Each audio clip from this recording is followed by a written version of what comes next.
Hello everybody, Toreno here, and welcome to the patch 1.55 dev server on War Thunder. Now, first things first, I usually do a dev server episode for each of the patches. I obviously didn't do one last patch 1.53.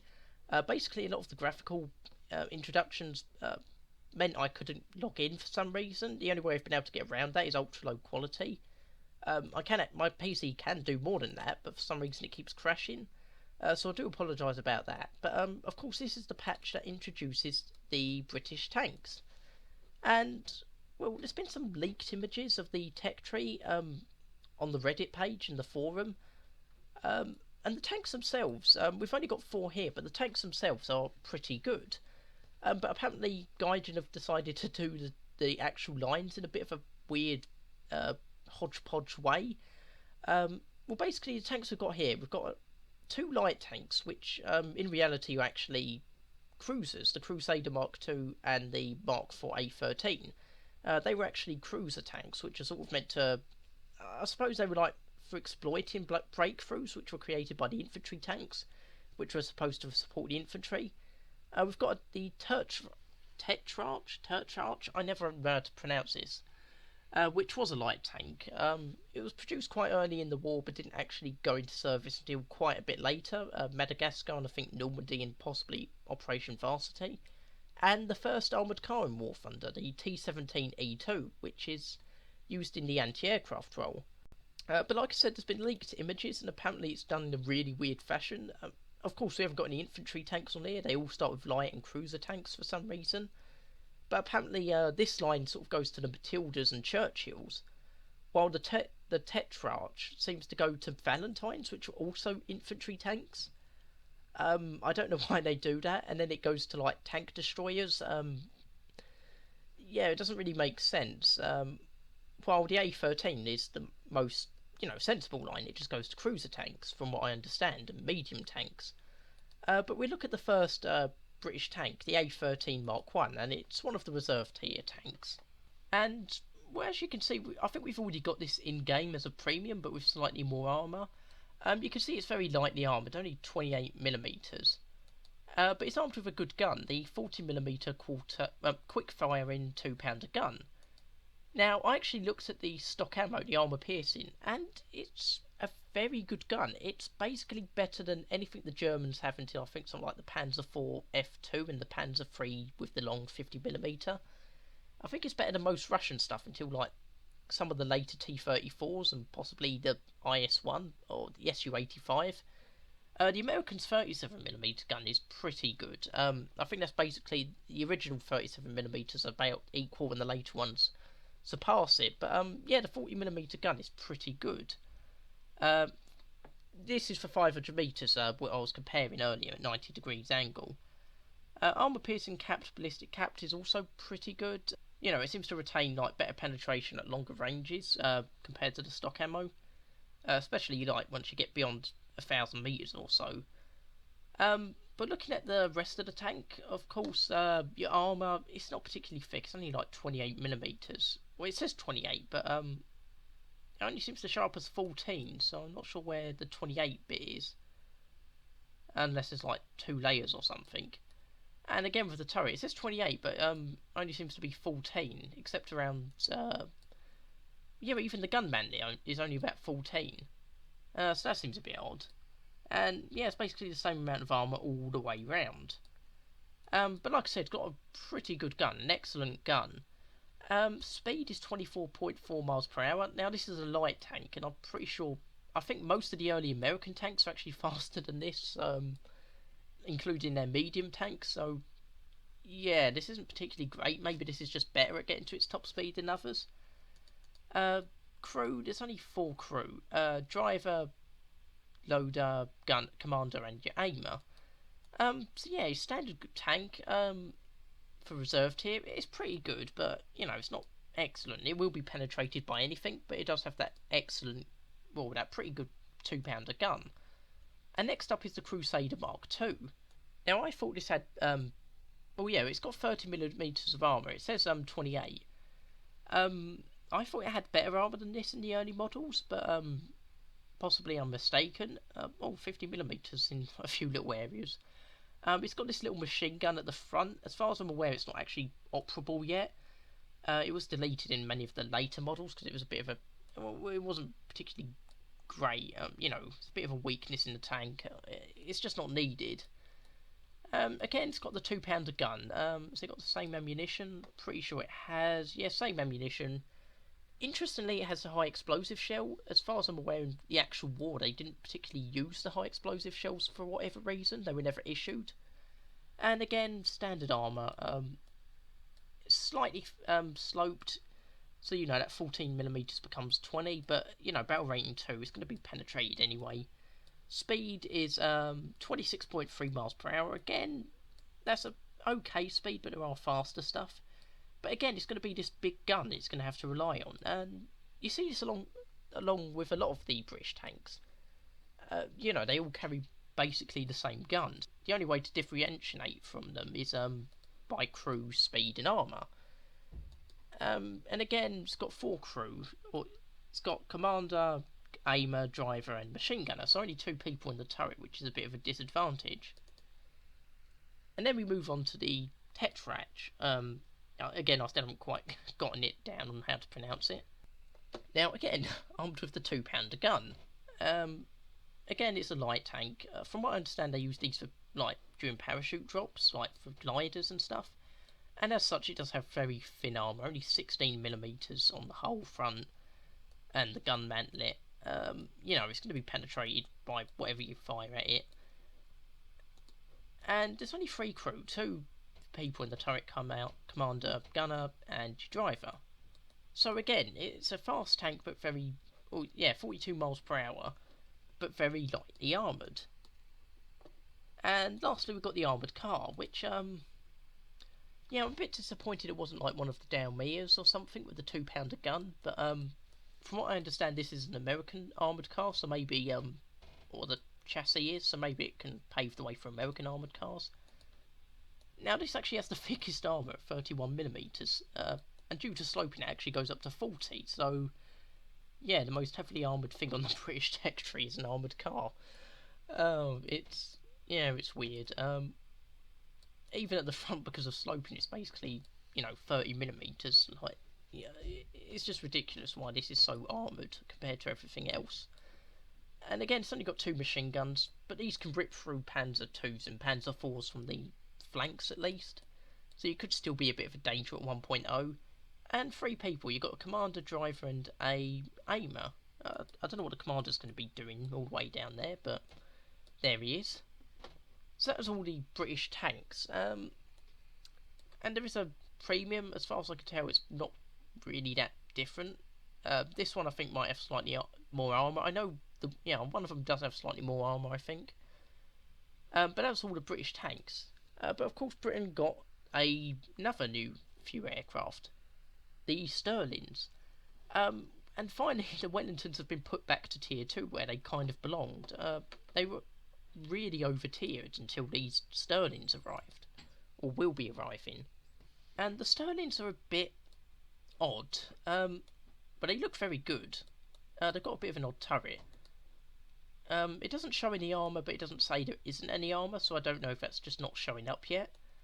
The X-ray, you can see you've got your 2 pilots, your gunner at the front, 2 gunners at the back, and, in the middle, and 1 at the back. It's got a dorsal machine gun, something most British bombers don't really have, although the firing arc, I think you're basically going to be hitting the same things as the back turret gunner, so it's not going to be that useful. It's only 1 machine gun, but it's the bomb load that's a bit interesting.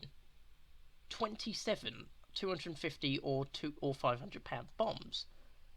Now the Lancaster, remember the Stirling gets 27 of both, only gets 14 of each. I'm not sure if that's right. That the Stirling will be getting a bigger bomb load than the Lancaster, and it's the same with the other Stirling, the B Mark III, which we'll look at in a minute. The Mark 1 is quite fast, 246 miles per hour, and it can get to 6,098 metres, climb rate of 3.7 metres, so it can get pretty high. It's a bit slower than the Wellingtons, but you know, ridiculously good bomb load, but it doesn't particularly climb very well. Now looking at the Stirling Mark III, and by the way, this is battle rating 5.3, the other one was 5.0. It's a bit slower, and it gets worse climb rate, but it can get to a higher altitude. And they've also deleted the dorsal turret, I believe it's dorsal. So you've got less defence, and you're going a bit slower, and you're climbing worse. Other than that, the crew's the same. The modifications are about the same, like, you know, bomb-wise. It's a very welcome addition, but I get the feeling they haven't finished all of the things for this. Sometimes you do get this in dev servers, like with bomb loads and stuff, like not being complete. I don't know, it feels like this has got a few more disadvantages for no particular reason. So there must be something different about this, other than, you know, to make it have worse speed and such, even though it's lost some weight. I think it might be, possibly it's due to the wing size. I think the dev blog about it did mention wing size. And that was all of the British aircraft and tanks. Yeah, like I said, battle rating 5.0. So, and it's rank 3, so that's now between the Lancasters and the Wellingtons.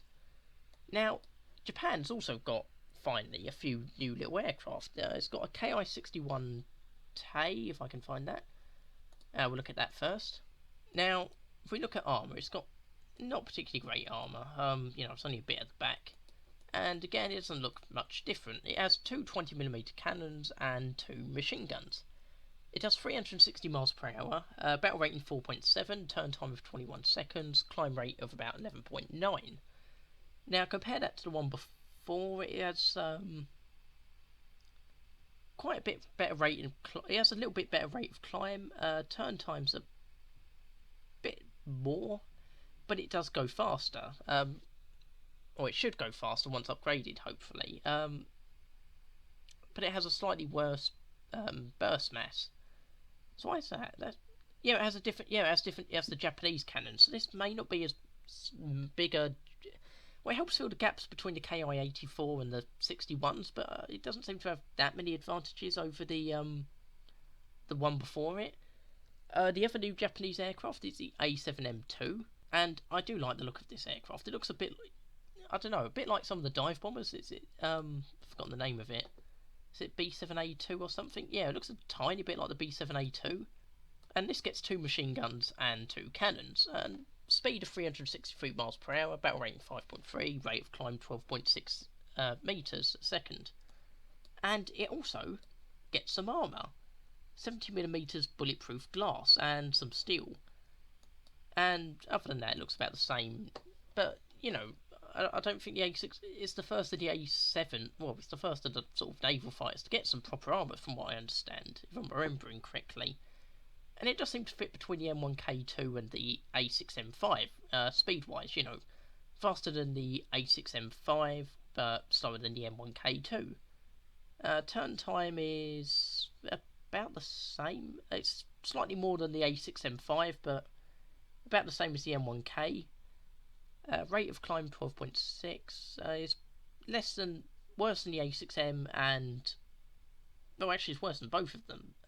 Worse than the M1K2 as well. So this is a bit more of a boom and zoom fighter.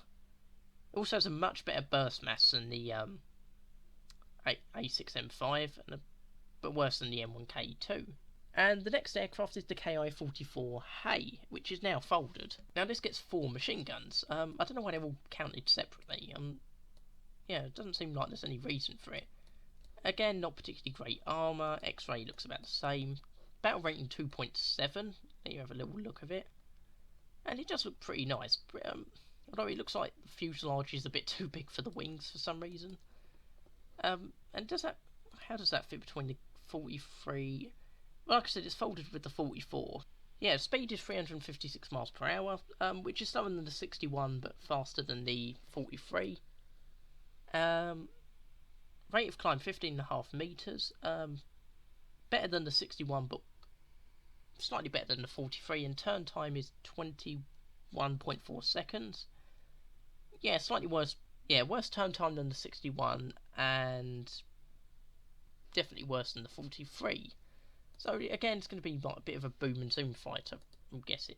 And unfortunately, the last Japanese premium, or the last Japanese aircraft is a premium, the 44 Otsu, which is unfortunate because it seems like a nice little aircraft. It's got two 40mm cannons. Where would they be? I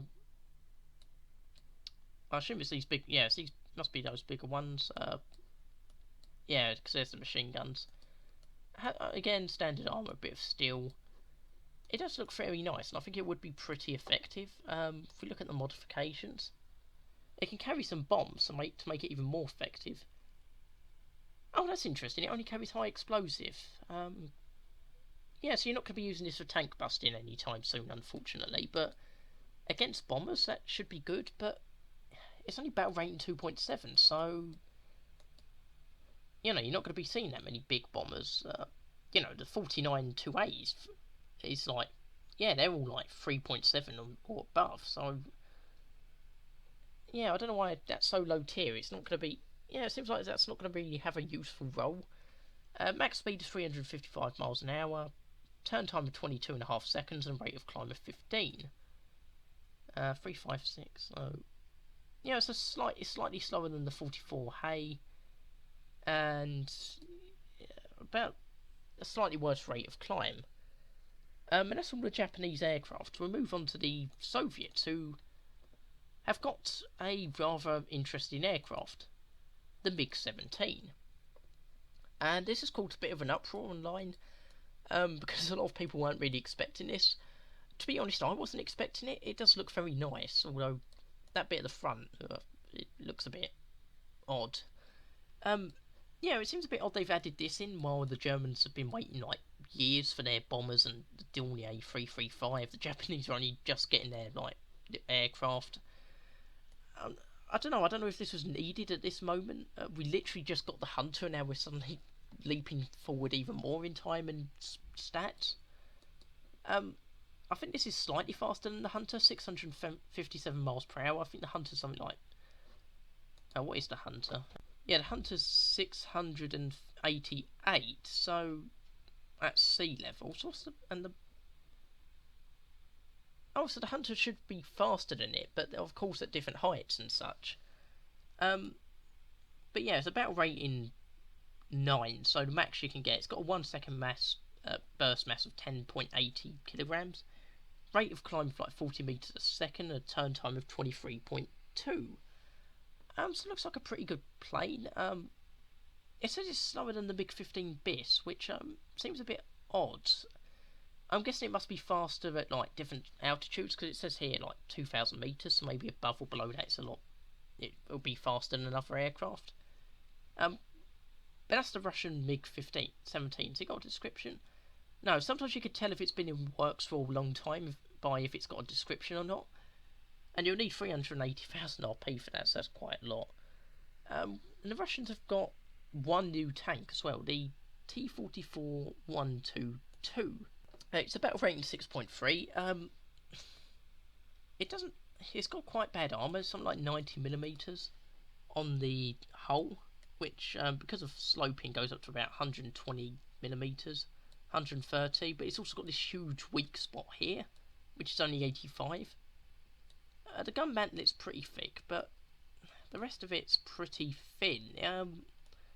And the gun doesn't seem that great. It's 122mm. It's got 4 crew, your standard 3 in the turret and 1 driver. Max speed 37 miles per hour. What is the wave? I'm just going to go back a minute. 6,090 gold eagles, by the way. Just seeing what gun. BR-471. What else uses that? Does the IS-3 use that? Yeah, 179mm. Yeah, it seems to have the same gun and ammo. Or it doesn't have the same gun, but it uses the same ammo as the IS-3, and it seems to have roughly the same penetration. It's 6.3, which, I don't know, it looks like it's got quite a powerful gun, but it seems like it's going to be penetrated quite easily. But yeah, the T-44 122, I don't know how useful that's going to be. It's got pretty bad armour, and the gun will be useful, but it's going to be a bit of a glass cannon. And again, 500 metres for the 471B. Yeah, it seems to be basically the same as the IS-3, but with much worse armour. But moving on from Russia, we've got the Germans, and they've got two new vehicles. They've got a new premium, the infantry Kampfpanzer Churchill. Now this has the British 57mm gun, which is pretty good. It's better than the Sherman 75mm gun, though I think the Germans' Panzers with the long guns, long 75s, are better than this. And I think some of the Russian stuff might be as well. Well, I think this actually might be better than a lot of the Russian stuff. I think possibly up to the Su-85. I can't quite remember off the top of my head. But it's got pretty thick armour. Oh, that's odd. I was under the impression it had something like 100mm of armour at the front, but this is saying only 80, unless there's another bit of armour behind. But it doesn't seem that way. Well, it would be behind this bit, but on the left it doesn't seem there is, so yeah, that seems odd. But yeah, it's got pretty thick armour, the rest of it as well. Of course, they haven't added the earlier variants of this into the game, because they'd be ridiculously hard to balance. The early versions had a howitzer in the hull, a 2-pounder gun, and it would have like 100, well, should have like 100mm of armour. So you'd have like a really early tier 1 gun with a howitzer with ridiculously thick armour. It would just be impossible to balance the damn thing. It would either be crushed or crush in everything it goes against. And again, like I said, it's got pretty good armour. You know, the thinnest it gets is like 50mm. And you can see it's got 5 crew. You've got your 2 at the front, machine gunner, driver, and you've got your 3 in the turret. It's got this huge space at the back for like fuel and engine and everything. It's just massive. And it comes with armour piercing capped, and armour piercing capped, ballistic capped. Like I said, I think the armour piercing is better than most of the Russian stuff until like tier 3. 112mm at 90 degrees, 500 metres. I'm pretty sure, I think even the T-34-57 doesn't do that good until, or, you know, only does marginally better than that. And then the armour piercing capped, obviously, and ballistic caps, they do worse against flat armour, but, well, actually, they just do better at, like, long range in general. But again, we're talking pretty big ranges. Germans have also got, like, the Germans have also got a new aircraft, the Ju-88A1, and this is interesting because it seems, well, this was kind of seen in, I think it was a Chinese dev server quite a while ago, and it has a forward firing machine gun, and only 2 turrets, but battle rating 2, so, you know, lower tier, or lower battle rating. Yeah, there's the machine gun that I assume fires forward. It should, oh, I thought it would say offensive armament. There's the one defensive, and there's the other. You've got your 4 crew, your pilot, and your 3 gunners. Well, that's interesting. The gunner, one of the gunners seems to be a bombardier or something. 283 miles per hour. Like I said, battle rating 2.0. I think that pretty much makes it faster than the 111 and the S79s that come after it. Rate of climb's quite bad, 6.8 metres. And again, it doesn't seem to have any armour, but it doesn't say it doesn't have armour, so I don't know if that's just not been implemented yet. The last change, of course, is for America, and it's something I've been waiting for a long time. The F3F2 naval fighter, and as you can see, it's a biplane. Now, it only has like really basic armour, but it's a biplane. It's the only biplane America has. America's never had a biplane for whatever reason. And you can see that it's got an enclosed cockpit, you've got your pilot there. Does it carry any bombs or anything? 2 100-pound bombs. Oh, I like biplanes. It does a max speed of 271 miles an hour. It's 1.7. So it's faster than the P-26s. But it only has 2 guns, 150 caliber and one 7.62mm, which is unfortunate. But it does seem like a very nice little plane. And I think that is pretty much all of the new changes. There's 2 new maps, Tunisia and Second Battle of El Alamein. The PT-76 can now float, which is good. You know, apparently it just sank before, not afterwards. Apparently it just sank, which is, you know, kind of annoying. Minimap in the mission briefing screen has been improved. Fortunately, I can't really change that or check that. Playing in a bit of an area without very good internet connection, so I can't check out a lot of these changes. But that's it for the dev server. Again, apologies if it was a bit quick, but because people going to bed, I've kind of had to rush through it a little bit. I hope you enjoyed this episode. Leave a like if you did. Subscribe if you like these sorts of videos. Leave feedback. I can always do more feedback. And yeah, thanks for watching. I'll see you next time.